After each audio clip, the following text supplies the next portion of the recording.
you're looking to do a bank statement loan or a DSCR loan, and you don't fully understand pre-penalties, then you really don't understand interest rates.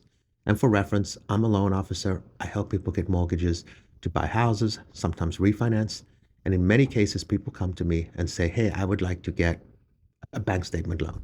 And I say, okay, let me approve you. And I approve them and say, you say, I'm going to buy a $500,000 house. I'm going to put 20% down.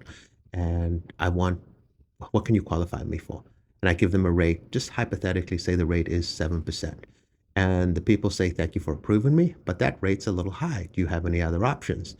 At that point, you have two options. You can buy the rate down, which in those kind of loans is pretty expensive, or you can take pre-penalty payments.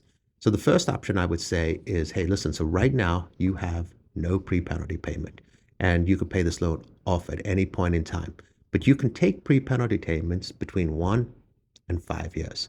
So for this example, let's use a 3-year pre-penalty payment. So what that means is during the first 3 years that you have the loan, you're going to have to pay the bank back some money. And depending on what kind of pre-penalty payment you take, it's going to be the determining factor. So over here, you can see a list of all the different kinds of pre-penalty payments.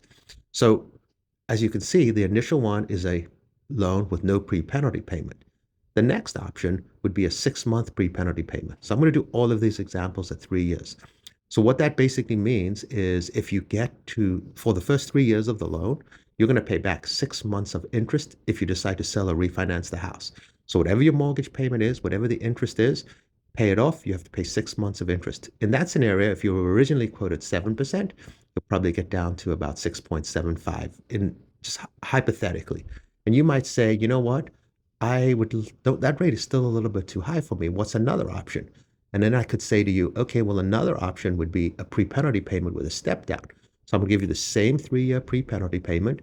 The first year, the pre-penalty payment is going to be 3%. The next year, it's going to be 2%, then 1%. So it's a declining pre-penalty payment. And if you do that, the pre-penalty payment is slightly higher.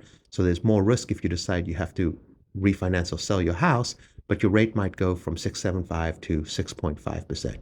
And then if you said, you know what, I know I'm going to keep this house for 3 years. I just want the lowest rate. The last option would be a fixed pre-penalty payment. So in that case, you would do a 3-year pre-penalty payment, and it would be a 3% pre-penalty payment for the entire 3 years. So it doesn't matter whether you pay the loan off year 1, 2, or 3, you pay the full pre-penalty payment, and that might get you the rate down another quarter. So in theory, you could go from a 7 all the way down to a 6.25 by adding into your loan pre-penalty payments.